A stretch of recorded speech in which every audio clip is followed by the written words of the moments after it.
A condição de trabalho análoga à escravidão ainda é uma realidade em alguns pontos do país. No último episódio da nossa série de reportagens sobre o tráfico de pessoas, a gente mostra que centenas de pessoas são traficadas todos os anos no Brasil para servir como força de trabalho escravo.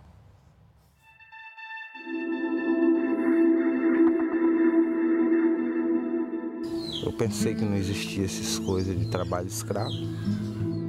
Todas as cidades, tu andar aqui no Maranhão, tem gente do trabalho escravo que conseguiu escapar, que a maioria que não escapa está debaixo do chão. O trabalho escravo, ele não é como a escravidão do passado, né? Então, a gente está falando de uma violação que submete o trabalhador a condições limite, condições de violação muito séria, não só na relação de trabalho, mas também no seu modo de vida.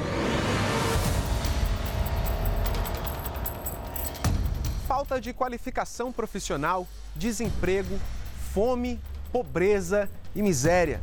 A realidade vivida por milhões de brasileiros faz com que eles sejam presas fáceis da rede de tráfico de pessoas para fins de trabalho escravo, no campo e nas cidades de todo o país.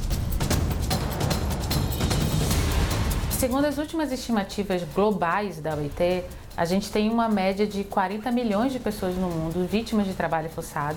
Desses 40 milhões de pessoas, mais ou menos a metade dessas pessoas foram vítimas de tráfico para fins de trabalho forçado. Quando você tem um trabalho escravo, é quase certo que houve antes um tráfico de pessoas. Quando você tira uma pessoa de um local para outro, você já tira a raiz dela, o vínculo dela, o conhecimento local. Então, uma pessoa que ela é traficada, que ela vai de um local para o outro, ela já é naturalmente vulnerável. Na região sul do Brasil, a gente escutou casos, a gente viu casos de exploração laboral em lavouras de mate, de arroz, com a fronteira com a Argentina. Então, são casos diferentes. Existem relatos de exploração laboral e casos de tráfico de pessoas na indústria têxtil, mas na região sudeste. O trabalho escravo está presente em todos os lugares do país, ou melhor, em todos os estados do país, adaptados às atividades econômicas de cada uma delas. Mas, em termos quantitativos, essa área da floresta amazônica é onde concentra o maior número de casos. Então, são situações desumanas, né, que esse trabalhador fica submetido.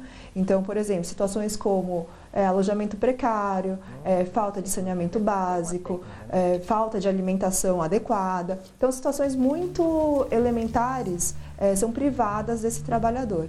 E isso acaba colocando em risco a sua integridade física e psíquica.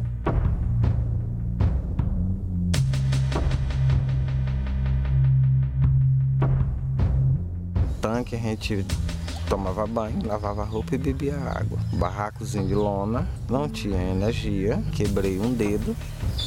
Desse dedo não fui atendido no hospital, não me deram medicamento e retornei ao serviço, o gerente já tinha botado outro no lugar. Só fiz pegar minhas coisas e sair à noite, no beiço da BR. Fui para outra fazenda pior, foi obrigado a nós sair fugidos. Além dos brasileiros em situação de miséria, os migrantes, especialmente de países em crises humanitárias, também são alvos fáceis dos grupos que traficam pessoas para o trabalho escravo. Só quando não é nacional, que seja um migrante, que seja vamos dizer, um boliviano, um peruano, um paraguaio, um haitiano, um senegalês que chega ao Brasil, a vulnerabilidade ela é muito maior do que se fosse um brasileiro.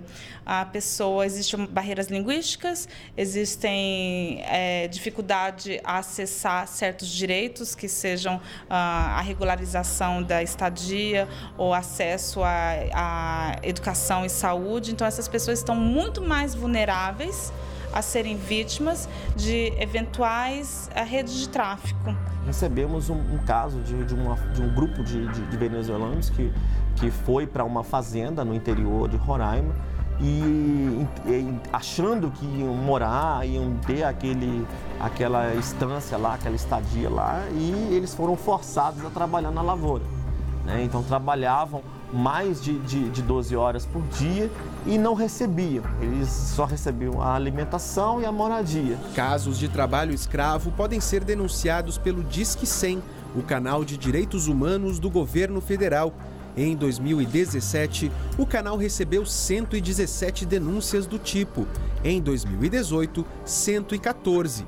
Mas as autoridades afirmam que a realidade é muito pior. Isso porque identificar uma pessoa em situação de trabalho escravo não é uma tarefa fácil. Algumas vezes as pessoas dizem, não, eu quero trabalhar naquela situação. Mas se a situação ela for completamente contrária ao mínimo do padrão de humanidade e de direitos humanos, ela é considerada uma situação de violação. Antes da pessoa começar a trabalhar, é difícil ela ter a dimensão de que ela vai ser explorada. Ninguém, salvo raríssimas exceções, ninguém escolhe trabalhar num lugar onde ela vai ser explorada. Então, muitas vezes elas são submetidas, enganadas com propostas ludibriosas de trabalho, e aí, já no local, ela descobre que vai ser explorada, que o regime vai ser completamente diferente. O grande problema do tráfico de pessoas é porque o aliciador te oferece tudo que você sonha. Quando chega lá, ele arranca de você todos os seus sonhos.